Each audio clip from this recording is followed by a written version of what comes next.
Yang kedua, pesawat sudah mulai mengudara. Dan sepertinya kalau kita lihat dari sini aja udah kelihatan bahwa ini pelit. Oh nggak pelit ternyata. Gue kira tadi langsung memotong ke Los Leones terus ke Los Higos. Tapi tidak terlalu pelit untuk potongan pesawatnya. Mungkin yang turun di El Pozo yang menangis.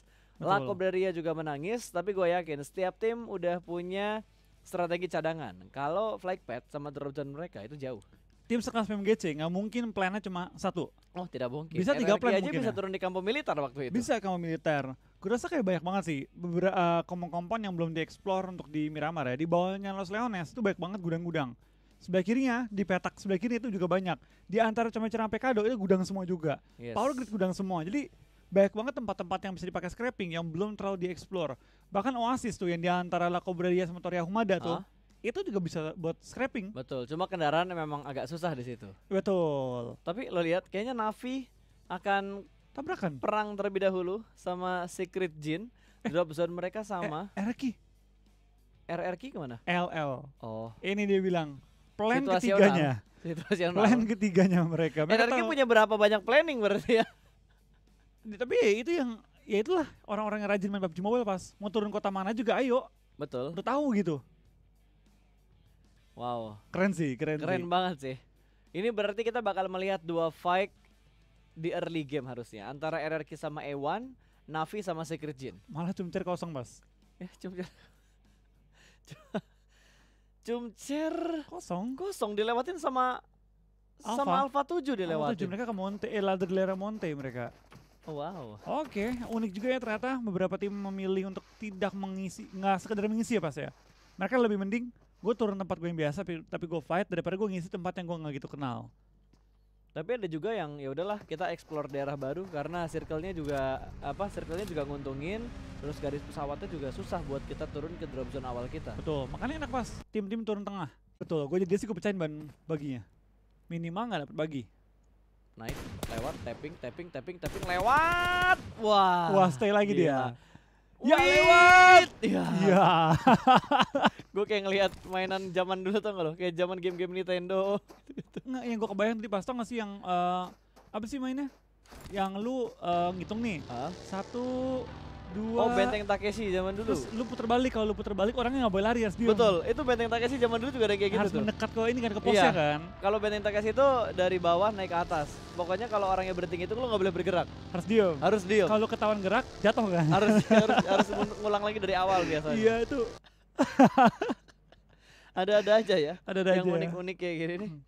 Aduh, EUT sama Zeus dan udah mulai nge-regroup lagi mereka. IC pun sudah mulai menuju ke arah belakang, sementara Ronin akan regroup dengan 3 player Zeus yang lainnya. Dan EUT terjebak, mereka belum mendapatkan informasi di mana Zeus melakukan setup, jadi mereka nggak berani bergerak dengan dengan apa ya, tanpa pengecekan gitu. Mereka Betul. harus benar-benar kontrol area mereka dulu. Tapi untungnya itu TPP pas. Lu bisa ngebuka vision, lu bisa juga memastikan keamanan tanpa perlu membahayakan diri lu. Ya, Beda sama FVP kan. tapi lu bilang FVP dan TPP, menurut lu akan lebih agresif main TPP atau FVP? Kalau gue rasa ya, untuk awal-awal nanti keluar, misalnya pakai FVP nih, Hah? untuk awal-awal pasti lebih agresif TPP karena orang kebiasa. Oke. Cuma ketika udah terbiasa menggunakan FVP, karena udah terbiasa juga kayak kapan gua nge-pick, timing nge-pick, timing buka badan, dia bakal lebih sering ambil resiko. Dalam arti ketika dia pengen cari informasi dia bakal buka badan, nggak bakal kayak TPP diem aja udah. Tapi gua rasa ya untuk kelas pro player apalagi di PMGC kayak gini, kayaknya TPP FVP gak masalah menurut gua karena sering loh kita ngelihat pro player close combat mereka ngubah TPP-nya ke FVP modenya. Betul, tapi kan balik lagi pas, itu ketika dia sudah mengkonfirmasi informasinya. Oh, betul. Ketika masih mencari biasanya kan masih menggunakan TPP. Betul. Kalau udah full FVP, nyari informasi itu galak pas. Bukan cuma diem di broken wall, lompatin broken wallnya masuk ke Iya. rumah, mana orangnya gitu kan. Betul, karena kalau di TPP tuh unggulnya lu bisa gerakin mata yang ada di game-nya. Betul. Dan kalau nge-pick, lu gerakin matanya dulu, pastiin targetnya di mana, lu langsung pick. Tapi kalau FPP lu harus buka badan kalau lu mau nge-pick, dan resikonya ketika lu buka badan, musuh lu juga buka badan juga. Jadi 1:1 lah view antara lu dan musuhnya. Betul, yang gue tunggu-tunggu kalau FVP pas, adu sniper. Nah, Itu seru banget. Karena kan sama-sama buka badan, cetar, tembak, ngumpet. kayaknya yang ngeker duluan deh yang bakal menang. Nggak juga pas. Yang mantekin ibaratnya kayak gitu. Kalau lihat FVP kan orang suka ini pas, apa ya, ngelin-ngelin, tutup. Jadi kayak lin tutup, ntar lu nunduk, berdiri, pindah ke tembok kiri, lin kanan gitu. Betul. Jadi tebak-tebakan posisi pas. tebak dia kepala nongol di mana nih. Betul. Dan kayaknya dari pro player ya, dari Indonesia aja gue sering banget ngelihat rekan-rekan yang kita tahu pro player live streaming mereka push ranknya itu di FPP. Betul. Banyak yang kayak gitu juga. Setahu gue dulu ya, nggak tahu benar atau enggak karena dulu juga gue belum terlalu aktif ya di PUBG Mobile ya. Banyak yang bilang Indonesia lebih kuat di FPP malah Oke. ketimbang TPP. EVOS di zaman dulu, Iya, itu line up FPP yang ngeri. zaman dulu itu FPP banget itu EVOS zaman WAW dulu. zaman dulu juga FPP. Nah iya, betul. Kalau zaman sekarang kan, kalau zaman dulu gue inget banget PINC 2017 sampai 2018 tuh. 18 ya? Iya. Yang kualifikasinya itu masih ada FPP, masih ada TPP. Setengah-setengah kan. Betul. Tapi kalau sekarang kan semuanya udah full TPP. Kalau dulu kan FPP TPP tapi map hanya 2. Ya kan? Irengel Miramar. 2 itu doang. 2. Lalu full TPP tapi mapnya 4. Oh enggak, waktu itu belum Vikendi, masih Nah, Sunhawk. abis itu yang pas sudah full TPP, yang PMCO kan. Itu udah pakai 4 map. Tapi PMCO qualifier Indo itu masih dua-duanya TPP. Yang di Pullman FPP. kan waktu itu. Iya, itu gue ingat karena pertama kali gue nge-cast banget gitu kan. Oh, yang Gede bareng Om offline. Wawa, bareng Eldoge juga waktu itu bukan sih? Bang Pen ya. Iya, sama Bang Pen, betul. Itu pertama kali Eldoge nge-cast di acara gede. Gue juga pertama nge-cast di acara gede secara Sama. offline. Gua juga kalau di PUBG PUBG Mobile. ya? Kalau di PUBG PNC. Mobile. Oh iya, PNC ya. Kedua berarti lu tuh. Itu tapi lebih gede daripada PNC cuy. Secara skala. Secara skalanya. Oke, kita bakal lihat karena Secret sedang kelas combat dengan Execute antara Echo dan juga Matoy. Wah, Matoy lagi fokus ke depan, ditembak dari arah yang lain, ternyata Switch punya angle yang lebih terbuka menuju ke arah Matoy. Kali ini 2 lawan 1, sebuah keunggulan untuk Execute dan kerugian untuk Secret. Kehilangan Matoy di awal, Raja DMR langsung dipulangkan menuju ke arah lobby. Iya, dan kali ini kita bakal lihat dari pergerakan tim ASL, mereka juga lagi men-secure area high ground, perbukitan dekat dengan area seorang Sinister. A1 kali ini tampaknya nggak akan fight pada game kali ini ya. Berubah meta lagi kali ini untuk mereka, sudah tidak aura fight, aura smile. Ya, mereka lebih mengatur tempo fight mereka. Di early udah nggak barbar seperti di Super Weekend yang kemarin, atau karena ini kualifikasi untuk masuk ke Super Weekend. Jadi mereka sedikit menurunkan tempo dan bermain lebih hati-hati. Betul, untuk sementara hari pertama. Betul, karena jujur sih, E1 di Super Weekend kemarin gameplay mereka gila banget. Gila banget, 4 match main stabil, kill rata-rata 6 atau 7 plus. Itu amazing banget sih, amazing banget buat E1. Sampai banyak kalangan yang tidak menduga juga kalau permainan E1 bisa sebagus itu kemarin. Betul, tapi baik lagi sih untuk A1, itulah the power of PD banget. PD aja gitu kan, ketika mereka tertekan, mereka tuh nggak banyak mikirin masalahnya pas. Maksudnya nggak banyak mikirin, oh tim ini ngisi ini, tim ini ngisi itu. Tabrak aja udah. Betul. Itu cara main yang paling nothing simple. tulus. Betul, karena kalau ketika ada kan tim yang kayak, oh mau rotasi takut ditembakin dari kiri, takut tembakin dari kanan, akhirnya nggak gerak-gerak. Betul. Malah jadi bahan sayuran tim lain. Tapi Yes. kalau ketika mereka nggak takut nih, ayo naik mobil 4, tabrakin rumahnya, hajar langsung. Yang ada musuhnya takut, nih orang kok berani banget tabrakin gue berempat. Jadi callingnya tuh langsung sebuah keputusan ya, bukan ngajak diskusi lagi. Bukan kayak, ayo rotasi ntar cari tempat ya yang kosong-kosong, nggak ada. Nggak, Itu tapi rumah ada orang, tabrak. Merah ya, merah nih, ras. Ada nggak ada, tabrak. Nah itu. Ya. Shot call-nya cuma satu doang dan bukan pertanyaan. Merah nih, bagus nggak? Mau tabrak nggak? Ya. Nggak mau tabrak nggak gitu, tapi tabrak. Tabrak. Kali ini Microboy tampaknya juga dihajar oleh tim DA, tapi tampaknya DA sedikit menarik mundur ya setelah mengetahui bahwa Microboy nggak satu-satunya player yang ada di area tersebut. Ya kalau di daerah ini kayaknya satu, tapi high ground yang lainnya udah mulai dihinggapin juga sama pemain Red Aliens yang lainnya. Zuxi, Luxi, Ryzen siap membackup dari titik buta tim DA. Microboy sih udah ke spot banget, dia udah nggak bisa gerak kemana-mana lagi. Dia healing dengan sangat sabar menggunakan bandage, tidak menggunakan edkit yang dia punya. Nggak ada extended, tapi dia udah ada M4. Betul. Cukup enak kali ini posisi dari tim BTR juga, mereka memiliki satu high ground advantage sedikit dibanding dengan tim DA, tapi harusnya bakal nyebar lagi. Mereka itu bakal lebih meluas lagi area mereka masing-masing. Betul, giliran BTR nahan lama di PK2, circle-nya nggak ke PK2. Dia harus keluar dari PK dulu. PK sudah mulai ditinggalkan sedikit demi sedikit. Namun di sisi lain TU Baki dipulangkan menuju ke arah lobby. Kali ini Execute mulai membombardir daerah perbukitan. Mereka sudah mulai menambah jumlah kill. Kali ini 3 sudah mereka kumpulkan, tapi switchnya terkena knockdown. Betul, tampaknya dari tim Zeus juga bakal langsung naik ke arah high ground. Tim X sudah memberikan cover juga dari dua sisi yang berbeda, tapi kali ini malah ketembakkan di headshot oleh seorang Cho dari tim X. Backup fire-nya bagus banget dari tim X. Sudah mulai revive kembali. Ronin akan diselamatkan. Sementara Ziol bakal membackup. Sudah mulai naik kembali. Echo juga bakal melakukan regroup. 3 setup smoke yang kita lihat di arahnya tim Execute. Ziol mencoba keberuntungannya. Lempar granat ke arah smoke. Tapi Bagi sudah mulai melakukan push. Kali ini TU akan di-push kembali oleh Execute. Karena ketika mereka ingin setup ke arah lain, tiba-tiba dipotong sama tim Zeus. Iya, kita bakal lihat juga dari pergerakannya. Tim TU hanya berdiam dalam rumah, 2 orang yang bertahan. Kita bakal pindah kembali ke Fate yang sedang nembakin ke arah lawannya. Tapi ini lumayan chaos sih, Zeus, TU dan juga X ya. 3 tim yang sedang berantem, tapi TU hanya di rumah aja. Pengen nge-HBD, bukan ikutan join the fight. Mereka nggak bikin step. Si Rennya nggak bikin step. Tapi si Kingnya dari tadi mondar-mandir di balik box. Sudah mulai ngelihat satu orang kali ini. Ngelin menuju ke arah kanan. Spray mendapatkan satu orang namun trading. Ternyata namun backup dari arah belakang berhasil menjatuhkan satu juga. Run.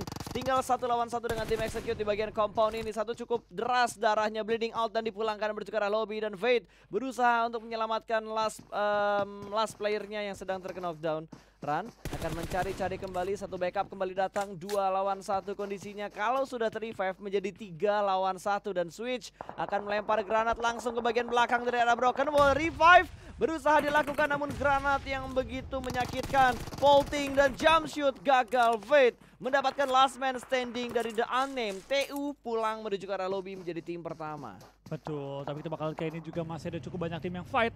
Apalagi zona pindah ke daerah penumpukan ekstrim di San Martin kali ini ya. Tampaknya dari BTR juga bakal knock Luxi. Tapi harus cukup aman sih posisinya tadi ya, kalau mereka nggak pindah dari posisi sebelumnya mereka. Betul, dan Zeus pun bergerak, di spray lagi sama Execute. Mereka nggak membiarkan tim-tim rotasi di depan mereka.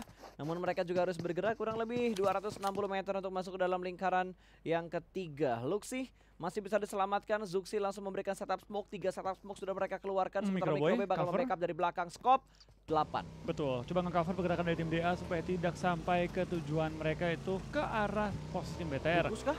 Replay kali ini kita bakal lihat dari posisinya DA. Oh, free shoot. Oh iya, free shoot. Dari Blind spot posisi soalnya. yang blind spot ya, betul. Belum sadar dari BTR-nya. Betul, karena tadi mereka fokusnya ke kirinya DA. Tapi tiba-tiba dari titik butanya BTR langsung di spray begitu aja. Wow! Girunimo! Oh! Lumayan. Seperempat HP-nya hilang. Untung nggak sampai ke knock. Dan BTR langsung meninggalkan daerah tersebut. Mereka ingin mencari tempat yang lebih nyaman lagi, lebih aman lagi. Tapi di depan mereka sudah ada RRQ yang menunggu Bigetron ketika mereka sedang melakukan rotasi. Dicek terlebih dahulu kali ini Zuxi Luxi juga sudah mulai turun. RRQ tidak ada pergerakan sama sekali tapi vehicle-nya sudah mulai terdengar menabrak ke bagian gudang dewanya. Zuxi sudah mulai memarkirkan kendaraannya. Luxi bakal nge-flank menuju ke arah sebelah kanan. Apakah mereka bisa meretake posisi tim RRQ? Atau malah BTR yang dipulangkan menuju ke arah lobby karena RRQ sudah sangat siap. Setup mereka nge-split 2-2. 2 orang di bagian compound, 2 orang di atas tebing. Betul, cukup tertekan dari pergerakan tim RRQ kali ini ya. Dimana dari tim RRQ misah 2 titik yang berbeda juga. Zuxi maju ke depan, masukin mobil ke dalam garasi. Tampaknya terdengar juga tembak-tembakan dari tim lain dan mereka bakal clash kali ini ya. Dimana setupnya sama-sama 2-2. Cuma dari tim BTR, 2 di compound belakang, 2 di compound depan. Betul, ini bakal dilempar granatnya, lempar ke sebuah ruangan. G9 ke knock Luxi.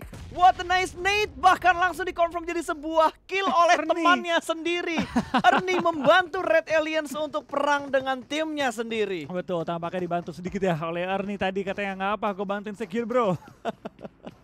2 kill masuk ke arah Red Aliens. Ernie masih menahan di posisi yang sama, belum ada pergerakan dari Ernie. Yang diwaspadain sebenarnya bukan Ernie, tapi 2 player RRQ yang ada di atas bukit. Itu dia, 2 yang atas bukit itu yang malah menjadi titik paling berbahaya tim RRQ karena mereka memiliki angle yang cukup luas. Tapi kalau sampai frontliner ke take down nih, Ernie itu bakal memecahkan semua rencana dari tim RRQ. Pecah, bubar akhirnya. Ini gue yakin Ernie dari tadi gemes banget pengen nembakin si Luxi. Karena Luxi tuh nggak bisa diem banget.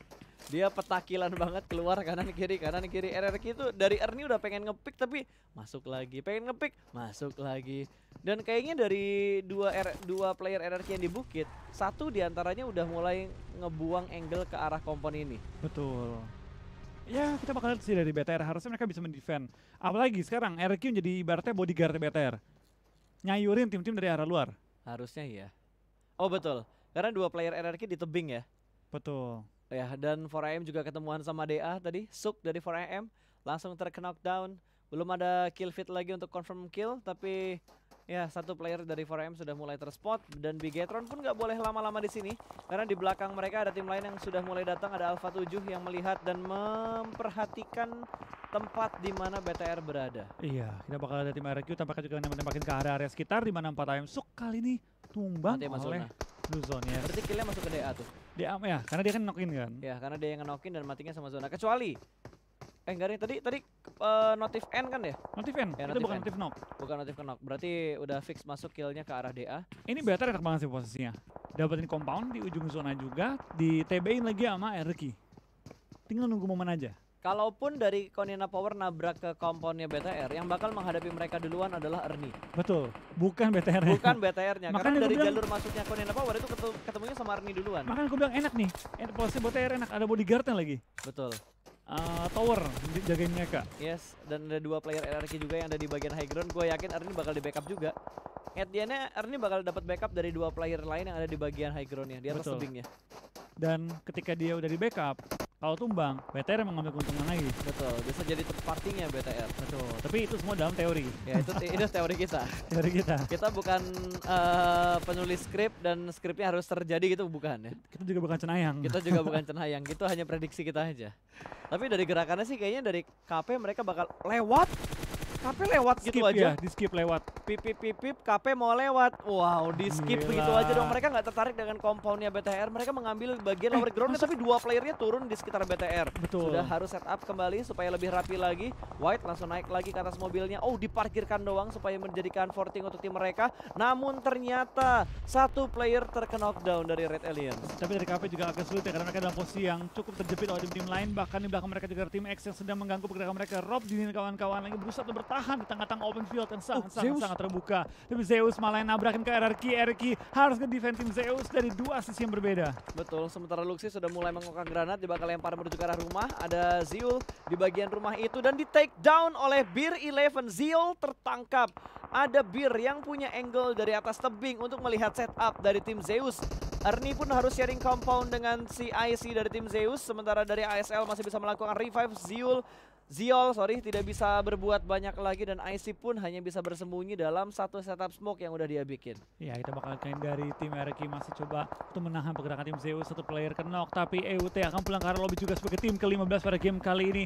BTR dengan 4 anggota masih dan juga 2 poin yang kantongi, cukup enak posisi mereka. Ryzen dapat Beer 11 loh. Iya, dapat di high ground ya. Betul, di high groundnya dapat, tapi nggak bakal bisa di end karena tuh langsung ketutup begitu kenok, ketutup sama tebingnya dan masih bisa di revive sama G9.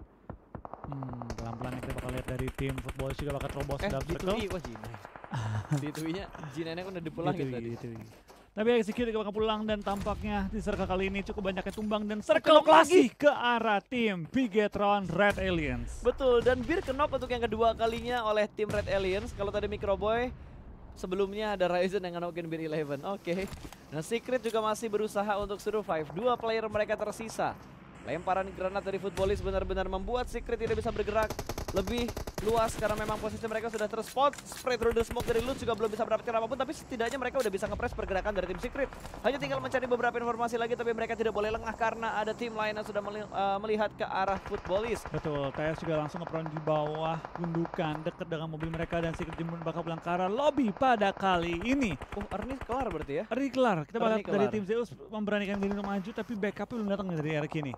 RRQ mana nih? Kau belum nge-backup nih? Betul, RRQ belum nge-backup nih, tapi dari BTR 2 player mereka bakal kena push karena kali ini Zeus berusaha untuk lebih maju lagi menuju ke bagian dalam dari zonanya. Lempar molotov terus dan bertubi-tubi. Tadi kalau nggak salah ada bunyi stun grenade juga yang dilempar untuk membutakan angle dari Bigetron Red Alliance. Zuxi sudah mulai melihat tadi kontrol dari Luxi begitu baik, dia berhasil mendapatkan 1 orang. Tidak ada backup position dan masih terbakar dengan molotov yang ada di arah sebelah kanan. Ziol kenok untuk yang kedua kalinya. Lempar granat kembang lagi api. namun tidak memantul dan Luxi ditembak dari arah yang lain. Ternyata Alpha 7 punya angle ke arah Red Alliance. Iya, kita bakal ada tim Zeus tampaknya cukup direpotkan oleh tim Red Alliance ya dalam menahan mereka masuk ke arah zona.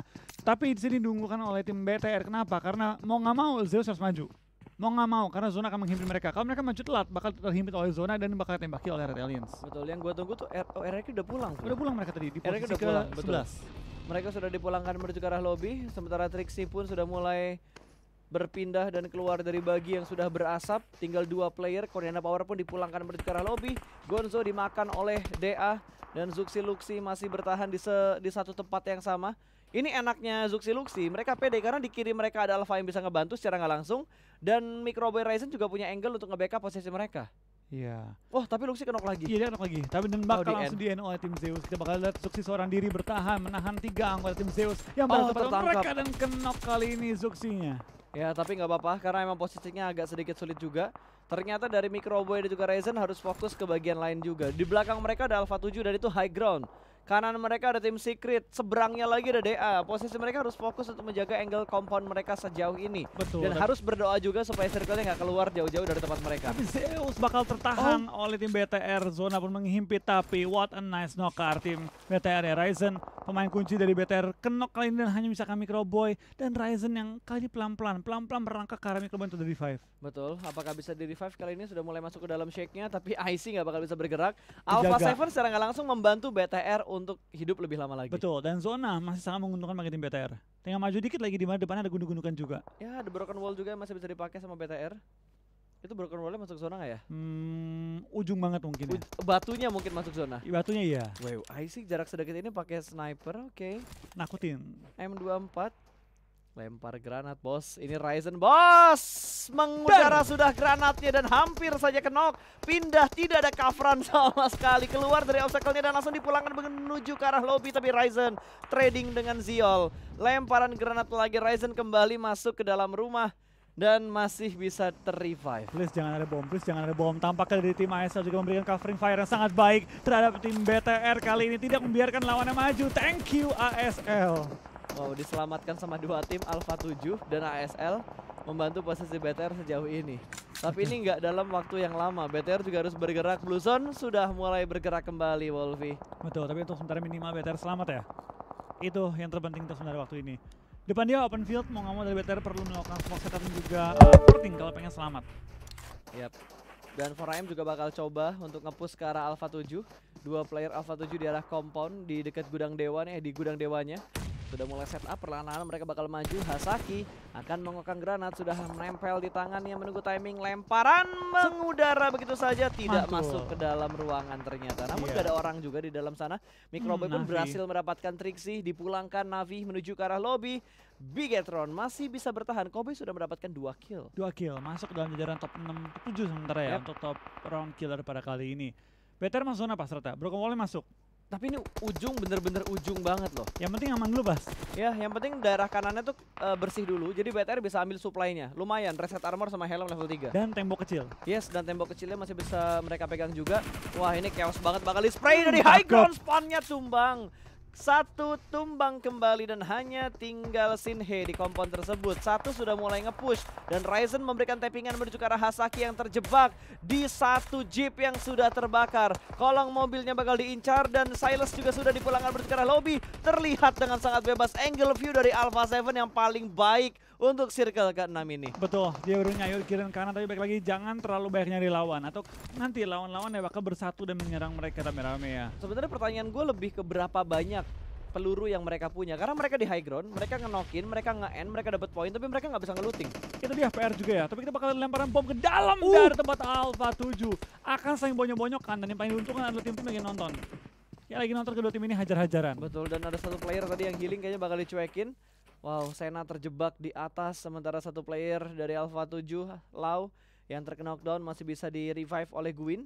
Perlahan-lahan aja naik kembali menuju ke arah bukit dan Hasaki memanfaatkan momen itu naik ke bagian atas. Spray control lagi, belum melakukan healing dan Gwyn bakal ngeflank menuju ke arah sebelah kanan. Kali ini bakal lakukan swap dengan Hasaki dan masih bisa bertumpang ke shoot dengan melakukan proning. 2 orang yang harus dihadapin, fokus kanan dan kiri. Apakah Hasaki bisa memberikan clutch-nya? Namun tidak bisa ternyata. For Angry Man dipulangkan menuju ke arah lobby karena masih ada 2 player yang melakukan backstep dari Alpha 7. Betul, tampaknya BTR juga bergerak menuju ke arah ujung zona mendekati kotak ya, tapi ketahuan Ryzen-nya sudah berada di balik 1 pohon dan Microboy pun ke take down ketika lagi pengen menuju ke arah safe zone. Ryzen bener-bener ke sandwich, ASL. Tapi nice try loh, top 3. Top 3 untuk Red Aliens. 16 poin, bukan perolehan poin yang kecil. Betul. Betul, dan hanya tinggal ASL doang yang terlihat di bagian lower ground. Ini harusnya chicken buat Alpha 7 sih. Harusnya begitu, tapi Harusnya balik lagi iya. harusnya bukan selalu pasti terjadi. Yep. turun dia. Dia enggak, dia pengen HBD, dia pengen HBD. Ketika ASL-nya galak, desperate pengen maju ke depan, dia pengen nembakin. Gue jadi ASL, gue mending mati sama zona. Betul, dan Lau, walau pede banget sih gila. Sumpah Lau pede banget dia. Dia bakal masuk ke dalam smoke, menyatu lagi, low toss high toss. Masih terlalu jauh, ternyata bakal ada spray through the smoke dari seorang Lau dan akan dibalaskan lagi spray through the smoke-nya. Akan dilemparkan satu smoke, kembali ditebalkan smoke-nya supaya nggak punya angle view, tapi granat dari Cari hampir menemukan satu dan akan dilempar sebuah molotov ke tengah-tengah dari smoke-nya. Lau masih cukup aman sejauh ini, Cari masih try hard untuk survive. Dan dari V2K, spray through the smoke, nyaris mendapatkan satu front shoot dari sebelah kiri dan Joker ditumbangkan. Winner chicken dinner untuk Alpha 7, posisi menentukan segalanya. Yes, ternyata posisi Alpha 7 memang di high ground sangat diunggulkan dan langsung dibawa juga WWCD pulang pada game kedua kali ini. Bisa dibilang cukup terbiasa juga dari pergerakan